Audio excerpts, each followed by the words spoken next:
آپ لوگوں نے تکلیف دی اس ٹائم کے اوپر، لیکن پرابلم ساری یہ ہے کہ اب یہ ارشد شریف کا جانا اس ملک سے، اس دنیا سے، اب یہ غیرت کی بات ہے. کوئی کھڑا ہو یا نہ ہو، کوئی ڈرے یا مرے، میں ضرور کھڑا ہوں گا.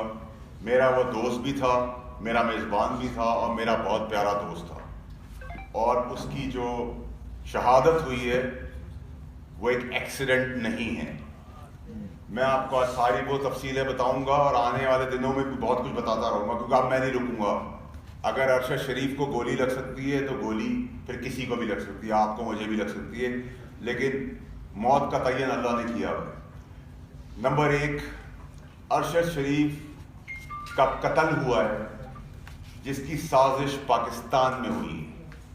نمبر 1. نمبر 2 یہ کہ ارشد شریف کا کوئی ایویڈنس، کوئی موبائل، کوئی لیپ ٹاپ نہیں ملے گا، شواہد مٹا دیے گئے. نمبر 3 یہ کس کی تحقیقات کہاں تک پہنچتی ہے، خاص طور پہ ہمارے پاکستان کے سسٹم کے اندر انصاف میں تو ہمیں پتہ ہی ہے، اور بیرون ملک جس جگہ پہ حادثہ ہوا ہے کینیا میں، وہاں کے حالات پاکستان یا پاکستان سے بدتر ہی ہیں. اس کے بعد کرکس کے اندر یہ کوئی گولی، 20 گولیاں چلیں اور 20 گولیوں میں ارشد شہید ہو گیا، ایسا بھی نہیں ہوا. ارشد شریف کو میرے حساب سے گاڑی کے اندر سے مارا گیا ہے یا بہت کلوز رینج سے مارا گیا ہے. ارشد شریف کو کوئی 8، 10، 20 گولیاں نہیں لگی. ارشد شریف کو میرے حساب سے 2 گولیاں لگی ہیں، جو سینے پہ اور سر پہ ہے. اور سینے پہ اور سر پہ لانگ رینج شوٹنگ سے نہیں لگ سکتی، اگر لگتی تو 10-20 لگتی. نمبر 1. اس کے بعد جو کہانی رسائی گئی، وہ کہانی یہ تھی کہ جی کڈنیپنگ ہوئی کہ بچے کی، اور اس بچے کی اس گاڑی میں موجودگی، اس کے ریلیٹڈ اس گاڑی کو تعاقب کیا، اس کو روکا، اس پہ گولیاں چلی. تو اگر بچہ گاڑی میں موجود تھا تو کیا دنیا کی کوئی بدترین پولیس بھی کھلے عام گولیاں چلائے گی اگر اس گاڑی کے اندر کوئی موجود تھا بچہ؟ آپ ٹائر پہ گولیاں چلاتے، گاڑی پھر بھی نہیں رکتی تو آپ ڈرائیور کو گولی مارتے. لیکن اس گاڑی کے اندر صرف کولڈ پلانڈ بروٹل مرڈر، قتل صرف ارشد شریف کا ہوا ہے، کسی اور کا نہیں ہوا. جو خرم نامی شخص اور وقار نامی شخص آ رہے ہیں، یہ میرا اور آپ کا بس کا کام نہیں ہے، نہ پاکستان میں کسی اور سیاسی شخصیت کا کام ہو کہ وہ کینیا کے شہر میں اس سے 2 گھنٹے دور ایک فارم ہاؤس ارینج کرے، اس فارم ہاؤس میں اس کو چھپائے، اور فارم ہاؤس میں چھپانے کے بعد دنیا میں کسی کو پتہ نہ ہو اور یہ حادثہ پیش آئے. اب میں اس کی تفصیلات میں آ جاتا ہوں کہ ارشد شریف کے ساتھ ہوا کیا ہے. وہ ایک ایماندار، بہادر، نڈر، زبردست انسان تھا. شہید ہے تو آج بھی ہمارے اندر ہے، اور اگر ہم میں کوئی غیرت ہے تو ہمیں اس کے بچے اور فیملی کے ساتھ اسی طرح کھڑا ہونا پڑے گا جیسے آپ اور میں اپنے گھر کے بچوں کے ساتھ کھڑے ہوتے ہیں. اس کی قیمت کیا دینی ہے وہ بھاڑ میں گئے. لیکن میں آپ کو یہ بتانا چاہتا ہوں کہ میرا ضمیر وہ تکلیف اور وہ جو ویڈیوز اور آپٹکس جو میں دیکھ رہا ہوں اور جو معلومات مجھے ہے، میں نہیں برداشت کر سکتا. اور میں یہ نہیں کہوں گا کہ میں نے ویڈیو بنا کے نام دے دیے ان لوگوں کے. میں نے ویڈیو بھی بنائی ہے، نام بھی دے دیے ہیں، انٹرنیشنلی بھی دے دیے ہیں، لوکلی بھی دے دیے ہیں. اور مجھے کچھ ہوا اور میں مارا گیا تو اللہ نے مجھے طاقت دی ہے دولت کی. میں ملینز آف ڈالرز خرچ کر چکا ہوں. اگر مجھے کچھ ہوا اور میں مر گیا تو وہ شخصیات جو اس سازش کا حصہ ہیں وہ بھی 3 گھنٹے کے اندر اسی طرح مارے جائیں گے. وہ کتنے بھی بڑے طاقتور لوگ ہوں، ان کو بڑا کلیئر میسج ہے میرا. مجھے گولی لگی اور میں مرا تو 3 سے 5 گھنٹے کے اندر تمہیں بھی گولی لگے گی اور تم بھی مرو گے. اب میں آپ کو بتاتا ہوں کہ یہ کہانی اور یہ سازش شروع کہاں سے ہوئی ہے. یہ ایک سازش اور ٹولہ بنایا گیا. ارشد شریف نہ بھاگنے والا آدمی ہے، نہ ملک چھوڑنے والا آدمی تھا. ارشد شریف کے اوپر جو ایف آئی آر کٹی وہ کٹی، 15 کٹی یا 16 کٹی، لیکن ارشد شریف نہ ملک چھوڑنے کو تیار تھا نہ ملک چھوڑ رہا تھا. وہ بھی وجہ بتاؤں گا کہ میں کیوں یہ سب باتیں کر رہا ہوں. ارشد شریف کو سازشیوں نے ڈرایا، بتایا، مجبور کیا، اور وہ شخصیت ہے جن کو بلیو کرنا بنتا ہے، اور اس کو یہاں سے نکال دیا گیا. جب نکال دیا گیا تو وہ دبئی پہنچا. جب وہ دبئی پہنچا تو کہا گیا کہ کسی اسٹیبلشمنٹ نے یا کسی نامعلوم ادارے نے دبئی سے نکلوانے کے لیے اس کے اوپر پریشر ڈالا اور دبئی حکومت نے اس کو نکال دیا. یہ بھی بالکل بے بنیاد اور جھوٹی بات ہے. میں اس کی شواہد بھی آپ کو دوں گا. جتنے دن کا ویزا تھا اتنے دن وہ دبئی میں رہا. جب ویزا نہیں ختم ہو گیا تو اس کو وہ دبئی چھوڑنا پڑا. لندن کی ڈائیورژن بتائی گئی کہ وہ لندن چلے گئے ہیں، وہ لندن بھی نہیں گئے تھے. پھر اس شخص نے جس پہ وہ بھروسہ کر رہا تھا، جو یہ منصوبہ بندی کر رہا تھا، جو یہ سازش کر رہا تھا، اس سازش کے حصے کے اندر پورا پاکستان پھنسا ہوا ہے آج، جس کو کہہ کے تھک گیا ہوں، میں مر گیا ہوں. آستینوں کے سانپوں کے بارے میں بتا چکا ہوں. اپنے چیئرمین ایکس وزیر اعظم عمران خان صاحب کو بتا چکا ہوں کہ یہ جو سازش رچائی جا رہی ہے، اس سازش کے تانے بانے اور سازش کی جو بینیفٹس ہیں وہ اور مقاصد کچھ اور ہیں. سب کو الٹی پٹکی میں چڑھا دیا گیا ہے. اور عمران خان صاحب جو مارچ پرامن کرنے جا رہے ہیں، یہ ہمارا جمہوری حق ہے اور رائٹ ہے. لیکن میں بہت کلیئرلی آپ کو بتا رہا ہوں کہ مجھے اس مارچ کے اندر خون ہی خون، موت ہی موت اور جنازے ہی جنازے نظر آ رہے ہیں، اور وہ جنازے دیے جائیں گے. اور میں اپنے معصوم پاکستانیوں کو کسی کچھ چند لوگوں کی سازش کے تحت نہیں مرنے دوں گا. اپنی آخری وقت تک کوشش کروں گا کہ یہ لاشوں کا اور خون کا کھیل اس ملک میں بند ہو. ارشد شریف اپنے مقصد، اپنے بیانیے، اپنی سوچ پہ بالکل ایمانداری سے کھڑا تھا. نہ اس کو موت کا ڈر تھا، نہ وہ بھاگنے والا تھا، نہ اس کو کوئی پیسہ خرید سکتا تھا. لیکن جو اس کو مقاصد بتائے گئے، اس مقاصد کے پیچھے ہی سازش تھی. اور میں آئندہ آنے والے دنوں میں، ہفتوں میں نہیں، وہ سب پردے چاک کر دوں گا. مجھے فکر نہیں ہے.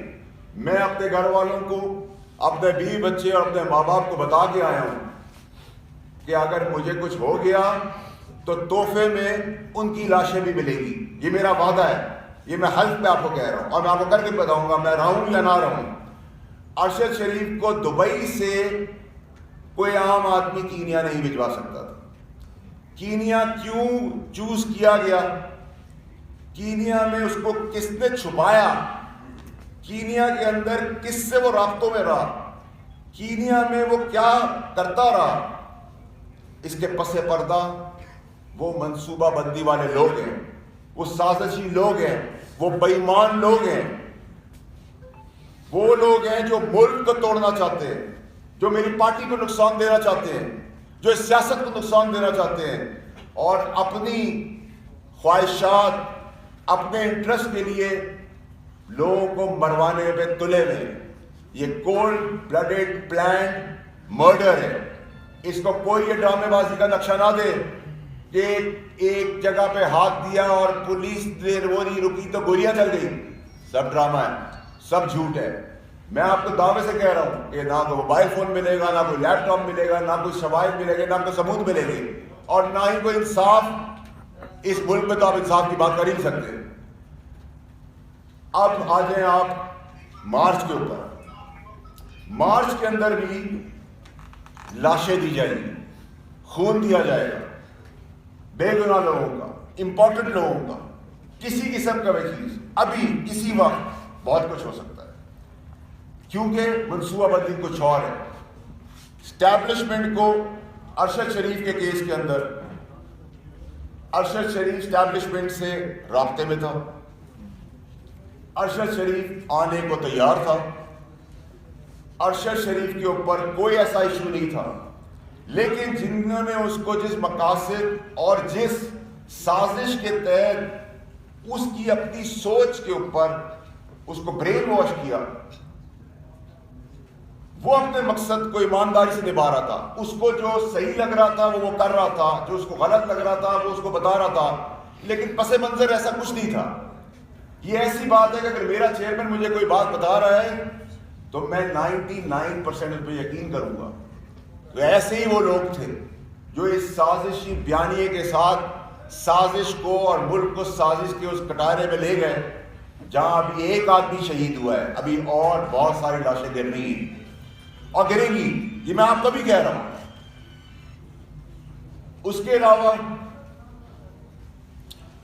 جو سب سے امپورٹنٹ چیز ہے جو میں آپ کو کہہ رہا ہوں بار بار کہ اس میں کسی اور کی شہادت نہیں ہوئی. جب اس کا استعمال ہو گیا، وہ پاکستان آنے کو تیار ہو گیا تو خوف بیٹھا گیا، ڈر بٹھایا گیا کہ اس کو مروا دیتے ہیں تاکہ شواہد بھی مٹ جائیں گے اور ایک آگ بھی بھڑک اٹھے گی.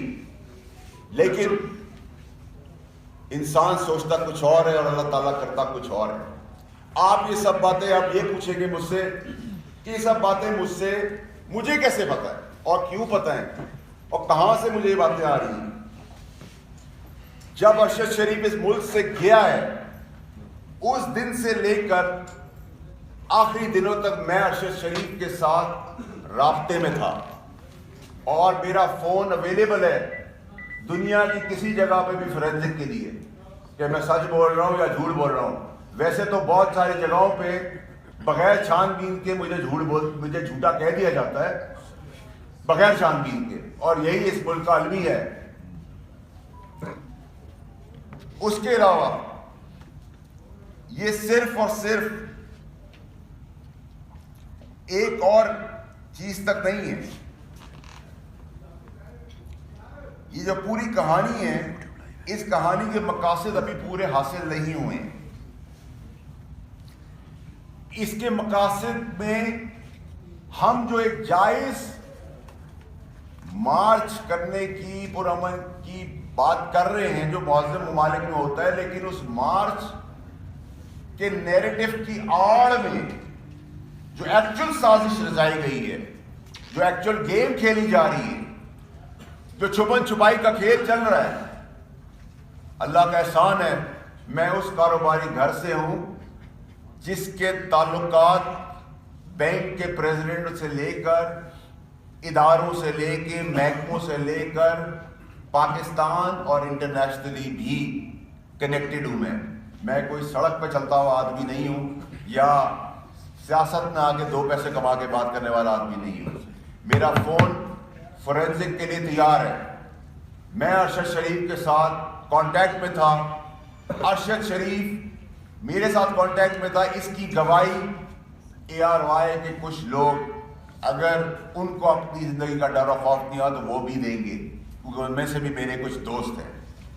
لیکن جو میں بار بار کہہ رہا ہوں پاکستانیوں کو کہ یہ جو نیریٹو چلا رہے ہیں، یہ جو سازش ہے، یہ جو سازش پاکستان کے ساتھ ہو رہی ہے، اس کے پلیئرز پاکستان کے اندر موجود ہیں اور پاکستان سے انٹرنیشنلی کنیکٹڈ ہے.